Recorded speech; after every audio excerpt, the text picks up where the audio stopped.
క్రీస్తు రక్తంలో నీకు విమోచనది.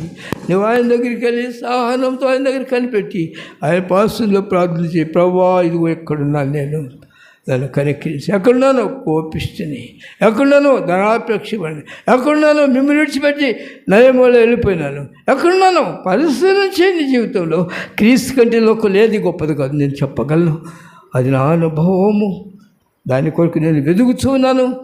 ఆయనతో ఉండాలని ఆశిస్తున్నాను. కానీ నా జీవితం అంతా నాకు అర్థం చూడగా ఆయన దగ్గర కూర్చొని పరిశీలన చేసుకుంటూ ఉంటున్నాను. ప్రభువా ఇలాంటి స్థితిలో మీ ప్రక్కనే క్రీస్తు స్వరూపంగా ఉన్నాయి. నీవు ఈ లోకాన్ని యాత్ర ముగించే సమయం కన్నా కనీసం ప్రియసోడా నీ జీవితంలో మార్పు రావాలి.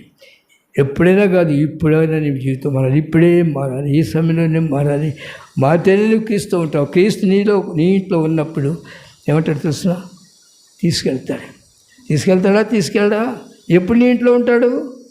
ఎప్పుడు ఉంటాడు నీ ఇంట్లో? చెప్పండి, ఎప్పుడు ఉంటాడు? మీకు తెలియదా? హానోకు దేవుని దృష్టి యథార్థంగా జీవించినాడు. కుటుంబం ఉంది, బిడ్డలు ఉన్నారు. వాళ్ళ విషయం చూస్తా ఆయనకి ఇష్టడిగా, హానోకు దేవునికి ఇష్టడిగా ఉండేను.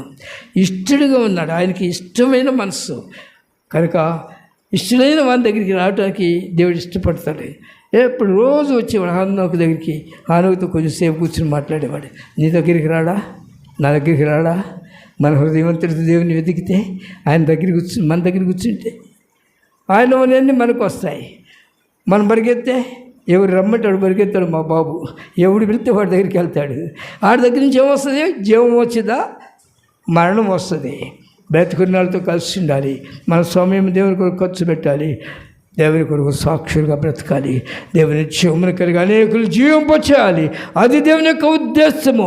అందుకు నేను క్రైస్తవులుగా చేసుకున్నాడు, కానీ పనికి మాల పాత్ర ఉండడానికి చేసుకోలేదు. దేవుడు నిన్ను అనేకులకు జీవం ఇచ్చేవానిగా ఆయన నిన్ను ప్రేమించి ఆయన జీవానికి ఇచ్చిన తర్వాత నీలో నుండి ఆ జీవం అనేకులను ప్రేమించాలి. అనేకులు రక్షింపడితే అంతకంటే గొప్ప సంతోషం లేదు. ప్రియ సోదరుడా, వెళ్ళే ఆయన బ్రతికినాడు. ఎంత గొప్ప దీవెన యేసు ప్రభు కలిగి దేవుని కుమ్మరించు నీ జీవితంలో. కనుక నా ప్రియ సోదరుడా, దేవుడిని ప్రేమించాడు. నీ ఇంట్లో కనిస్తే ఆ తర్వాత ఎక్కడికి వెళ్తావు? ఆయన వెంట వెళ్తావు. ఆయనకు రోజు నేను రావాలా ఇంటి దగ్గరికి, కనుక వదిలే. నా పద్దాకు రాకుండా నిన్ను చూడకుండా నేను ఉండలేను, నన్ను చూడకుండా నీవు ఉండలేవు. కనుక మన ఇద్దరు ఒక చోట ఉన్నాం రా అన్నాడు. అని తీసుకెళ్ళాడు. ఎవరికి తీసుకెళ్ళాడా లేదా? బైబిల్లో ఉందన్నమాట. ఉందా లేదా? ఆలోకి తీసుకెళ్ళాడా లేదా? ఆలోకు మళ్ళీ భూలోకంలోకి వెళ్ళేలా వచ్చాడా? రాలేదే. హానోకుని దేవుడు ఇచ్చిపెట్టలేదు, గుర్తుపెట్టుకొని అలాగే తీసుకుని అక్కడ పెట్టుకున్నాడు హానోకుని. ఇంకా బ్రతికే ఉన్నాడు. ఇంకా నువ్వు వెళ్ళినప్పుడు కూడా చూస్తాం.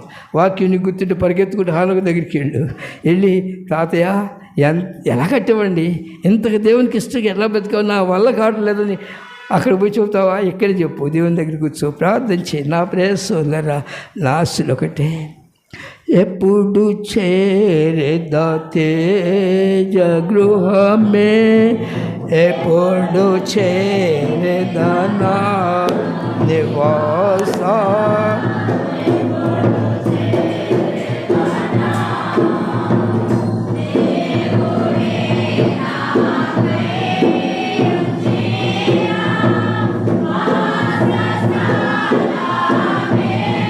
కనుక ప్రేసోదరా, దేవుని యందు భయభక్తులు కలిగి ఆయనను చూస్తున్నాడనే భయముతో నువ్వెక్కడనో నీ జీవితాన్ని కట్టుకో. నేను ఎంత గనుక చేస్తానంటే అంత గనుక చేస్తాను. అది నా అనుభవంలో చెప్పగలను. నీ దేవుని కొరకు బ్రతికితే లోకంలో గనుడుగా చేస్తాడు. దాని దగ్గర జీవితము, దీవెనమ్మ గారి జీవితం అలాంటిది. వాళ్ళు ఆ దినాల్లోనే ఎంఏ పూర్తి చేశారు, పీజీ పూర్తి అయిపోయింది. లెక్చర్స్గా కాకినాడలో పనిచేసుకున్నారు. గుంటూరు కాలేజీ చదివి మంచి ప్రార్థన పనులు దేవుని ఎప్పుడు చేతులు ఎత్తేవాడు.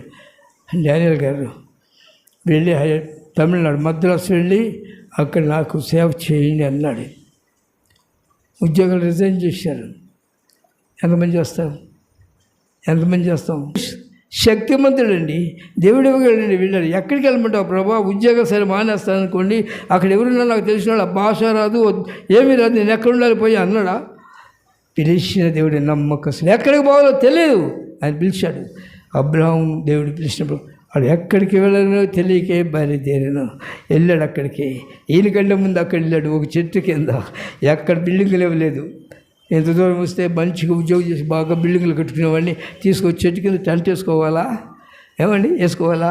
టెంట్ వేసుకుంటే ఏమైంది? పెద్ద గాలి వస్తే కొట్టుకుపోయింది, వర్షం వస్తే తడిచిపోతావు. అవునా కాదా? మీకు అనుభవం లేవు, ఎందుకంటే మీరు అందరూ డాబాల్లో ఉన్నారు, మీకు అనుభవం లేదు. మన గాలి అప్పుడు ఫోన్ చేశాను, పలుగారు ఎక్కడున్నా వచ్చేసేయని. అయ్యా ప్రయాసపడుతున్నారు, పక్కింటికి పోతాను. ఎక్కడికి ఇంటికి రావా, అక్కడ ఎందుకన్నాను. ఎందుకంటే ఒక టెంట్ పైన పట్టా వేసాడు. ఆ పట్టా సరే అయింది కాదు, ఎవరికి డబ్బులు ఇస్తే వాళ్ళు మోసం చేసి ఖరీదు తక్కువ పట్టా ఇచ్చారు. అది అట్లానే ఉంది, నీళ్ళు మొత్తం కారుతున్నాయి. ఎక్కడ పడుకున్నా ఇక్కడ పడుతున్నాయి, అక్కడ తిరగాల్సి వస్తుంది పిల్లడిని వేసుకుని. అలాంటి శోధనలు ఉంటాయి. వెళ్ళాడు, టెంట్ వేసుకున్నాడు, ప్రార్థన చేస్తున్నాడు, మోకాళ్ళ మీద దేవునిలో కన్నీరు కాస్తున్నాడు. పిలిచిన నా తండ్రి నమ్మకస్తుడు, నన్ను విడవనని చెప్పిన నా దేవుడు నాతో ఉన్నాడు. నాకేం భయమో? అవునా? భయపడతావా? మన పాట పాడుతున్నారు ఒకటి, ఏం పాట? భయము చెందకు భక్తుడా, దిగులు చెందకు భక్తుడా అని ఒక పాట వచ్చింది. రాసిన ప్రింట్ వేయించాను పుస్తకంలో, పాత పాటలన్నీ సుదీర్ఘంగా. భయపడవలసిన పని లేదు. ఆయన అక్కడి నుండి ప్రార్థన చేస్తే, ఇది నాన్న ప్రపంచం అంతా ఆయన సంతానమే, ఎంత గొప్ప భాగ్యత, పరలోకంలో సంతోషపడుతున్నాడు ఆ భక్తుడు. ఆ దీవెలు కావాలా? ఏం కావాలి? కనుక నీ బిడ్డల గురించి నువ్వు విచారించొద్దు. నీతిమంతుడి పిల్లలు ధన్యులు, 1000 తరముల వరకు నీ బిడ్డలు దీవిస్తాడు. కనుక నీకు ఆ బాధ్యత అవసరం. నీ బాధ్యత ఏంటి? నీవున్న కనుక మన జీవితంలో మారుమనసు ఎందాక పొందాలి? ఇప్పుడు చెప్పండి, ఎంతకాలం పొందుతారు మారుమనసు? మీ మాటలే మీ మీద తీర్పు చేస్తాయి. మీ మాటలు నేను కాదు, దేవుడు అడుగుతున్నాడు. ఎంతకాలం మారుమనసు పొందాలి? ఈ లోక యాత్ర ముగించు వరకు నేను నా దేవునితో ఉంటాను. ఎవరిని నేను ద్వేషించును, ఎవరిని నేను తృణీకరించును. అందరి కొరకు ప్రార్థన చేస్తున్నాను, నా కొరకు నేను ప్రార్థన చేసుకుంటున్నాను. ఎందుకంటే నా ఆస్తిలో ఒకటి నా ప్రభుత్వనే ఉండాలి. అయితే ఆయన నాతో ఉండాలంటే నా ఇంటిని సరి చేసుకుంటాను, నా భూమిని దున్నుకుంటాను. లేకపోతే ఏమైంది? యోధా పాపము ఇనుప గంటంతో చెక్కబడి ఉంది, అది పోదు. నువ్వెంత దుడిచినా పోదు. గ్రంథము 17వ అధ్యాయము. యోధా పాపము, చదవండి 2వ వాక్యము.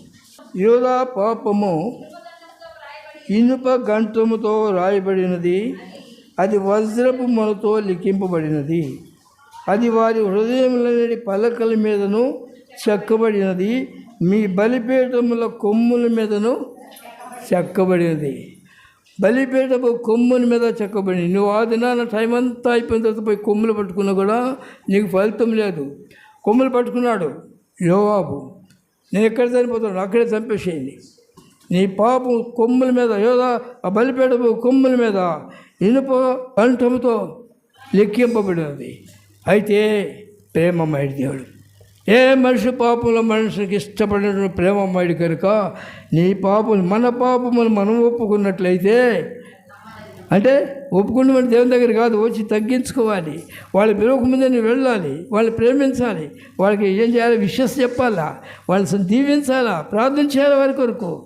అంతేగాని ఏదో మనుషులు దేవుని వాక్యం చెప్పబడిందని ఉద్రేకంగా చేయొద్దు.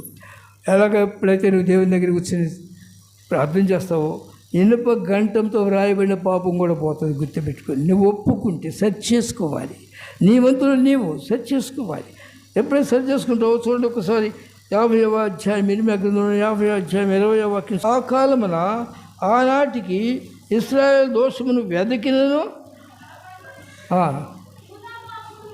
యోధా పాపములు వెదకినను అవి దొరకవు, నేను క్షమించేదాను. చూసారా, ఎవరైతే మనం ఆయన దగ్గర ఒప్పుకుంటామో ఇనుప గంటంతో చెక్కబడినప్పటికీ ఆయన దాన్ని తీసివేస్తాడు. మీ పాపములు నా వీపు వెనక తట్టి వేస్తాను. కనుక ప్రేస్ వల్ల మనకు ఒక సమయం, దేవుని ప్రేమ మనకు ఒక ఛాన్స్ ఉంది. మన బలహీనత దేవుని దగ్గర చెప్పుకుంటూ మన డ్యూటీ ఒకటే, ఈ లోకంలో జీవించినంత కాలము ఒంటరిగా ఆయన పాదసన్నిధిలో కన్నీరు కార్చాలి. ఎవరి రక్షణ వారిదే. ఎవరు తమ తగ్గించుకుని క్రీస్తు స్వరూపంలోకి వెళ్తే వారే పరలోకంలోకి వెళ్తారు. అంతేగాని నీతిమంతులని వారిని బట్టి ఎవరు పరలోకం వెళ్ళరు. గుర్తుపెట్టుకోండి, ఎవరి దిద్దుబాటు వారిదే. కనుక ఈ ఉదయ కాలంలో ప్రియ సోదరుడా, సహనముతో దేవుని దగ్గర కనిపెట్టి ఆయన పాసుల్లో ప్రభువా జిగ్గట కలిగిన ఊబిలో ఉన్నాను, నన్ను లేవనెత్తమని నీ జీవితం అంతా దేవుని దగ్గర చెప్పి నువ్వు ఆయన వైపు చేతులు ఎత్తగలిగితే దేవుడు నేను సంతోషభరితంగా చేస్తాడు. నేను బాగు చేతికి వచ్చినాడు ఆయన, మరియమ్మింటికి వచ్చినాడు, హానోకు దగ్గరికి వచ్చినాడు, వారి దేవుని రాజ్యానికి వెళ్ళినారు. చనిపోయిన వారిని బ్రతికించినాడు దేవుడు. సచ్చిన్నను బ్రతికించడానికి ఆయన మన దగ్గరకు వచ్చినాడు. మన హృదయపు వాకిలు తెరుస్తాం. ప్రభువా రండి నా యొద్దకు, అయితే నా పాపములు ఇవ్వు ప్రభువా, నువ్వు మొరపెట్టు, జిగ్గటి కలిగిన ఊబిలో ఉన్న నన్ను లేవనెత్తు ప్రభువా అని అడుగు, నేను బాగు చేయగలను. నీ పాపములు నీకు గుర్తు చేయమని అడుగు, ఆయన గుర్తు చేయగలడు. ప్రార్థన చేసుకుందాం. మన తండ్రి అయిన దేవుని దయ, మన ప్రభువైన శ్రీక్రీస్తు వారి యొక్క కృప, పరిశుద్ధాత్మ వస్తుంది మనతో.